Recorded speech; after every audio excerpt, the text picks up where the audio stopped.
할렐루야. 좋으신 하나님, 오늘도 우리에게 꿈과 희망을 주십니다. 그리고 그 희망을 주님 안에서 찾고 또 누릴 수 있기를 주님 바라십니다. 여러분, 어떻게 징검다리 휴일은 좀 잘 보내셨습니까?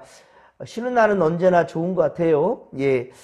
그리고 주님 안에서 특별히 사랑하는 이들과 함께 쉰다라는 것, 함께 쉼을 얻는 것은 더 큰 힐링이 되는 것 같습니다. 저처럼 자녀도 챙겨야 되고, 그리고 부모님도 생각해야 될 그런 세대는 약간의 좀 부담은 있을 수 있겠지만은, 그러나 주님 안에 즐김이 된다면 이것이 진정 감사가 되는 것이고요, 또한 행복이 되는 것 같습니다. 오늘 함께 은혜 받을 말씀은 골로새서 1장 24절로 29절입니다. 영광의 소망, 영광의 소망 예수 그리스도, 영광의 소망 예수 그리스도라는 제목으로 주의 말씀 전할 때 오늘도 참된 기쁨과 감사가 우리 가운데 있기를 소망합니다. 24절, 골로새서 1장 24절에 보면 바울은 지금 받고 있는 고난은 자신의 죄나 허물 때문이 아니라는 것을 우리가 알 수 있어요. 이 고난이라는 것은 골로새 교회를 비롯한 많은 이들에게 복음을 전하다가 잡히게 되었고 옥고를 치르게 되었다라는 것, 이것을 오히려 바울은 기뻐하고 있다라는 겁니다. 그 이유인즉슨 이 옥고를 치르면서도 왜 바울이 기뻐할 수 있는가? 그것은 예수 그리스도께서 십자가에 달려 죽어 주셨지만 그 남은 고난을 그의 몸된 교회를 위해 자신의 육체의 고난을 채운다고 생각하고 있기 때문이에요. 예수님의 고난의 그 반열에 자신도 함께 동참하고 있다. 예수 그리스도의 고난에 대한 가치를 바울이 알기 때문에 이렇게 말할 수 있는 겁니다. 예수 그리스도의 고난이 많은 생명을 살려냈기 때문에 그 고난의 그 남은 부분을 자기가 또한 같이 채우고 있다는 것에 감격해하고 있어요. 이렇게 고백할 수 있을까? 참 놀랍지 않습니까? 이런 열정과 이러한 열심은 바로 바울이 어때요? 주님을 만났기 때문에 가능합니다. 여러분, 우리도 주님을 온전히 만날 수 있기를 바랍니다. 주님을 만났던 그 첫사랑이 회복될 수 있기를 바랍니다. 주님을 만나야만이 우리 인생도 변화될 수 있다는 거예요. 그렇습니다. 사울이었던 바울은 예수 믿는 자들을 결박시키기 위해 다메섹으로 향하는 그 길 위에서 부활하신 예수를 만났지요. 예수를 만났습니다. 그리고 그 후 감옥에 갇힌, 그리고 이 순간까지도 바울은 온통 복음에 사로잡혀 있어요. 복음을 위해, 교회를 위해 받는 이 고난을 오히려 조금도 어려워하고 힘들어하지 아니하고 우리 기뻐하고 있다는 겁니다. 그러나 예수님과 복음 때문에 받는 고난은 어떻습니까? 하늘의 상급이 크기 때문이고요. 바울은 고난을 슬퍼하거나 불평하지 않고 기꺼이 기뻐하며 지금 그래서 받고 있는 겁니다. 이 생애에서 삶이 끝이 아니라는 것을 또한 바울은 알기 때문입니다. 하나님 앞에 서게 될 때까지 분명히 하나님 앞에 서는 날, 그날이 반드시 온다라는 것, 이것을 바울은 알고 있기 때문입니다. 예수님은 마태복음 5장 11절 12절, 마태복음 5장 11에서 12절에서 팔복에 대한 교훈, 팔복에 대해서 주님은 가르쳐 주셨지요. 나로 말미암아 너희를 욕하고 박해하고 거짓으로 너희를 거슬러 모든 악한 말을 할 때는 너희에게 복이 있나니. 그러니까 다른 이들로 말미암아 욕 얻어먹을 때, 다른 이들에게 욕 먹을 때, 특히나 복음을 위하여서, 나로 말미암아라고 했잖아요. 예수님 때문에 고난을 받는, 모든 악한 말을 받을 때에는 너희에게 뭐가 있다? 복이 있나니 라고 말하고 있어요. 기뻐하고 즐거워하라. 하늘에서 너희의 상이 크니라. 너희 전에 있던 선지자들도 이같이 박해받았다. 그러니까 이 땅에 지금 이제 우리로 생각한다면 이제까지 계속 고난을 받았던 모든 자들, 복음을 위해서, 예수님의 복음을 전하다가 고난받았던 그 자들에게는 하늘의 상급이 예비되었다는 거예요. 그래서 모두 순교를 각오하고까지 그 복음에 몰입했다는 것이지요. 온통 복음에 사로잡혔던 사람들이었다는 것입니다. 바울이 그리스도의 남은 고난, 바울이 그리스도의 남은 고난을 내 육체에 채운다. 내 육체에 채우노라 라고 말한 것은 바로 그가 골로새 교회, 골로새서를 기록할 그 당시에는 이미 벌써 많은 고난을 받고 있다라는 것, 많은 고난을 받았다라는 것을 우리가 알 수 있는 거예요. 과연 고린도전서와 후서에 보면 바울은 자기가 당했던 고난을 자세히 또 증거하고 있는데요. 특별히 고린도전서 4장 11절 13절, 고린도전서 4장 11절 13절에 보면 지금 사도 바울은 복음을 위해 달려가니 이것을 다 감수하고 있다는 겁니다. 그 많은 고난을 받았다는 것을, 복음을 위한 고난을 받은 이야기를 지금 고린도전서 4장 11에서 13절에 말씀하고 있고요. 그리고 또한 바울은 고린도후서 11장 23에서 27절에 또한 자세히 자기의 고난에 대해서 말하고 있어요. 내가 수고를 넘치도록 하고 옥에 갇히기도 더 많이 하고 매도 수없이 맞고 여러 번 죽을 뻔하였으니 유대인들에게 40에서 하나 감한 매를 5번이나 맞았고, 그리고 3번의 태장으로 맞고, 1번 돌로 맞고, 3번 파손하고, 일주야를 깊은 바다에서 지냈으며 여러 번 여행해서 강의 위험과 강도의 위험과 동족의 위험과 이방인의 위험과 신의 위험과 광야의 위험과 바다의 위험과 그리고 거짓 형제 중에 위험을 당하고, 또 수고하며 애쓰고 여러 번 자지 못하고 줄이며 목마르고 여러 번 굶고 춥고 헐벗어노라 라고 말하고 있어요. 엄청난 고난을 받으면서도, 이 고난의 경험을 해오면서도 바울은 이 복음의 경주를 절대로 포기하거나 내놓지 않았다는 거예요. 쉬지 않았다는 겁니다. 그리고 고린도후서 11장 28절, 고린도후서 11장 28절에 결론을 냈기를, 아직도 날마다 내 속에 눌리는 일이 있으며, 아직도 고난받는 일이 있다라는 거예요. 아직도 날마다 내 속에 눌리는 일이 있으니 곧 모든 교회를 위하여, 모든 교회를 위하여 염려하는 것이라 라고 말하고 있어요. 복음을 전하다가 엄청난 고난을 당했음에도 바울은 오직 교회를 위해 염려하고 있다는 거예요. 자신의 삶의 처지나 자신의 일을 위해서, 자신의 몸의 건강을 위해서 고민하거나 걱정하는 것이 아니라 바로 주님의 몸된 교회를 위해 염려하고 걱정하고 있다는 겁니다. 우리는 얼마나 주의 전을 생각하고 있을까요, 여러분? 우리는 얼마나 주님의 전, 주의 몸된 교회를 생각하고 있을까요? 복음을 위해 여러분도 얼마나 살아가고 있습니까? 사랑하는 성도 여러분, 그리고 특별히 이 새벽을 말씀과 기도로 시작하는 여러분, 주님 앞에 서게 될 때에 잘했다 칭찬받는 우리 모두가 다 되기를 주님의 이름으로 간절히 축원합니다. 이와 같은 맥락으로 바울은 오늘 본문 골로새서 1장 25절, 골로새서 1장 25절에서 교회의 일꾼된 것, 교회의 일꾼된 것은 오직 하나님의 말씀을 어떻게 한다고요? 이루게 하려 한다는 거예요. 하나님의 말씀을 이루려 함이라 라고 말하고 있다는 겁니다. 그리고 26절에는 골로새서 1장, 오늘 보면 26절에 보면 에베소서 3장과 같이, 에베소서의 3장이 기록된 것처럼 그리스도의 복음을 비밀이라고 말하고 있어요. 그리스도의 복음을 비밀이라 라고 표현하고 있다는 말입니다. 그리고 그리스도로 말미암은 이방인들의 구원이 구약시대에 감추었던 바라는 거예요.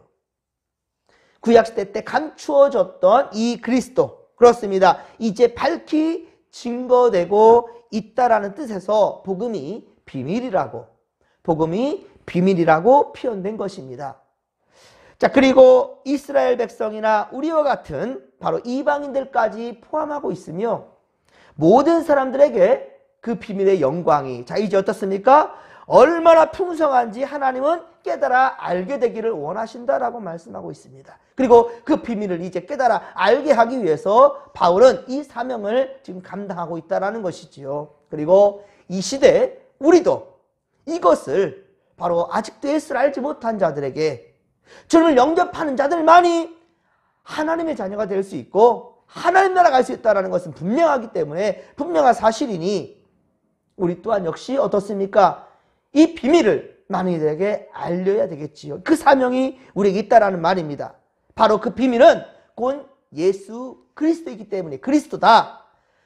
영광의 또한 소망이라고 27절, 오늘 보면 27절에 보면 이것이 바로 영광의 소망이다 라고 말하고 있지요. 그렇습니다. 우리에게 있어서 생명처럼 소중한 것, 바로 예수 그리스도가 내 안에, 또한 내가 주님 안에 거하는 복이지요. 주님이 내 안에, 우리가 주님 안에 거하는 것. 그렇습니다. 말씀을 통하여 주님을 경험하며 그리고 천국을 소망하는 우리가 되어야 할 것입니다.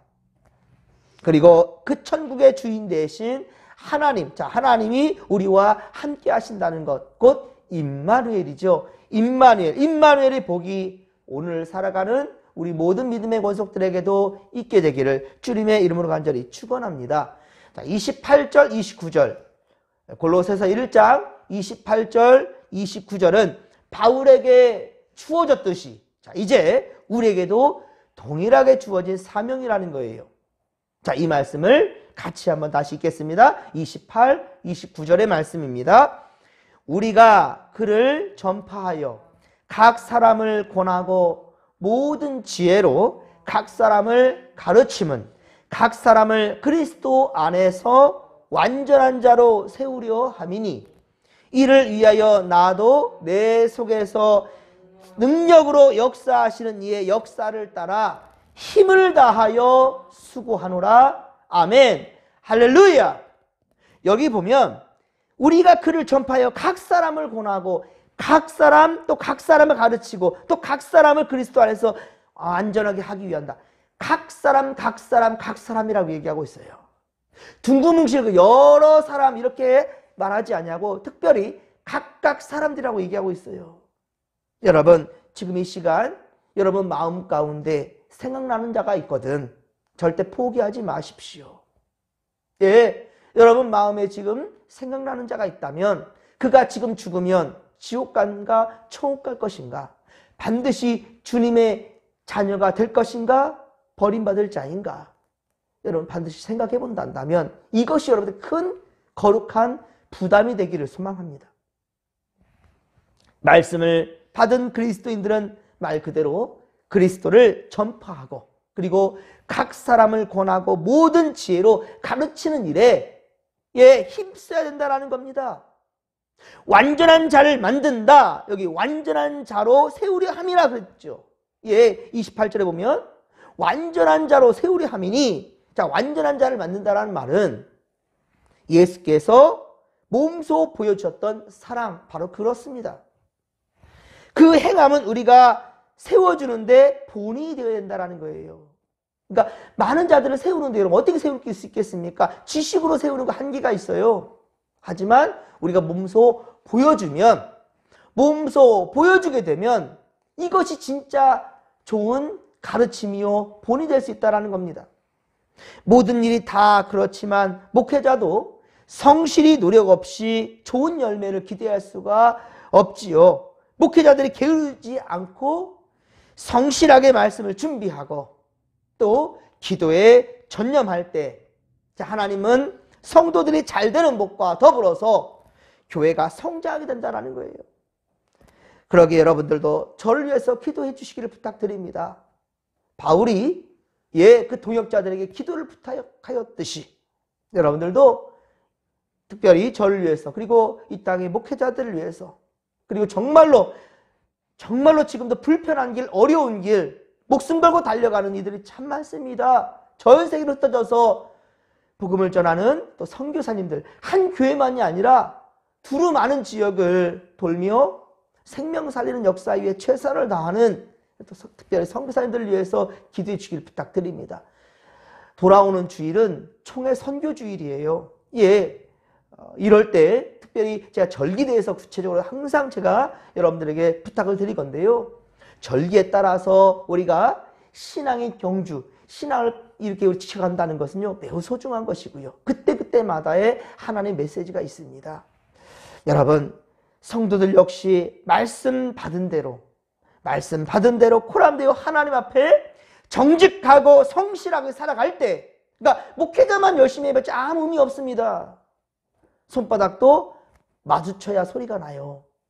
예, 성도들 성실하게 살아갈 때 하나님의 기쁨과 영광이 될 것입니다. 코로나 이후 예배 자리를 많은 사람들이 떠나갔습니다. 그러면서 작은 교회나 큰 교회나 저 시골 교회도, 우리 교회도 그렇죠. 무슨 설교 영상을 찍었습니까? 하지만 코로나 시대에 영상을 찍는 일이 참 많아졌고, 이제는 또 이것을 다 지금 멈추고 있는 게 뭐냐면 예배 잘 나오질 않거든요. 예배 잘 나오질 않아요. 더욱더 많은 분들이 예배 자리를 떠나가 버려요. 그리고 예배를 쉽게 생각하는 그런 경향이 있습니다.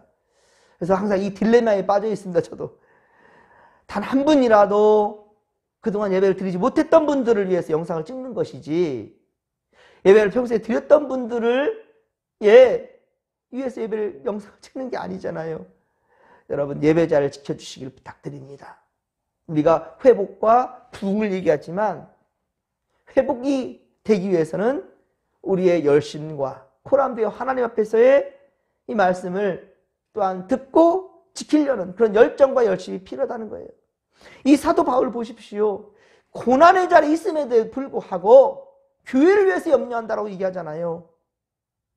자신의 처지나 자신의 상황에 대해서 합리화시키는 것이 아니라 그 고난에 대해서 그냥 주저앉아 있으려고 하지 아니하고 끝까지 복음을 위해서 사명 감당하려고 합니다. 여러분, 우리가 오늘 이 말씀을 통해서 배워야 될 점이 바로 그렇습니다. 주님 나라 갈 때까지 우리에게 주어진 사명을 절대로 잃어버리지 않기를 바랍니다. 그리고 더욱더 예배 자리를 지켜주시기 바랍니다. 우리가 말씀을 듣지 않는데 절대로 우리는 신앙 성장하지 않습니다. 그리고 예배 잘 드리고 믿음 잘 지켰던 사람들도 예배 자리를 떠나가는 순간 악한 영들이 마음에 도사리게 됩니다. 그리고 섭섭이, 제가 항상 말씀드리죠. 그리고 분노, 화, 이것만 가득히 채워가는 겁니다. 결국은 우리 인생은 피폐하게 되고요. 결국은 주님께 버림받을 수 있다는 사실을 명심하시기 바랍니다. 누구 탓할 거 없습니다. 스스로를 돌아보십시오. 내가 과연 예배자인가? 만일 지금 예배자가 아니란다면 지금 회개하시고 주님 앞으로 나오시기 바랍니다. 오늘도 주께서 함께 하시기를 원합니다. 그러기 위해서는 주님께 한 걸음 더 가까이 나아가십시오. 오늘 특별히 수요예배가 있습니다. 제발 부탁드립니다. 예배 자리로 나오십시오. 주여 삼창 부르며 기도하며 나갑니다. 주여, 주여, 주여. 살아계신 하나님 아버지, 고맙고 감사를 드립니다. 또 오늘 이 하루의 기회를 주셨습니다. 이날 또 주님께서 우리와 함께 하실 것입니다. 주여, 바울은 복음을 전하며 옥에 갇혔고, 그리고 수많은 고난 가운데 복음을 전하면서도 끊임없이 고난은 바울의 인생에서 떨어져 나가질 않았습니다. 그런데 바울은 누구를 탓하지 않습니다. 마지막까지도 교회를 위해서 고민하고 있습니다. 근심하고 있습니다. 누구를 탓할 수 있사오리까? 예배를 드리지 않는 성도들, 말씀 듣지 않는 성도들은 마음에 분노만 가득 찰 뿐입니다. 하나님 아버지요, 이 분노, 화, 미움, 다툼, 하나님 아버지 비교하는 것, 경쟁하는 것, 세상적인 욕심과 가치관들로 채워가는 것, 하나님 아버지요, 이것을 뽑아낼 수 있는 것은 오직 말씀입니다. 말씀 안에 치유받게 하시고 주님의 다스림, 성령님의 다스림을 받는 성도들 되게 하옵소서. 성령님이 임하시면 우리는 변화가 됩니다. 성령이며 임하실 때 우리 깨달음을 갖게 될 것이고, 받으려고 하는 그런 자리에서 이제는 주고 나누려 하는 자리로 변화가 될 것입니다. 사랑받고 인정받으려는 자리에서가 아니라 이제는 다른 이를 인정해주고 사랑해주는, 용서해주는, 하나님 아버지 받아주는 그런 자리로 변화될 줄로 믿습니다. 하나님, 우리 성도들과 함께 하소서. 먼저는 말씀과 기도로 전념하는 성도들 되게 하옵소서. 함께하여 주옵소서. 함께하여 주옵소서.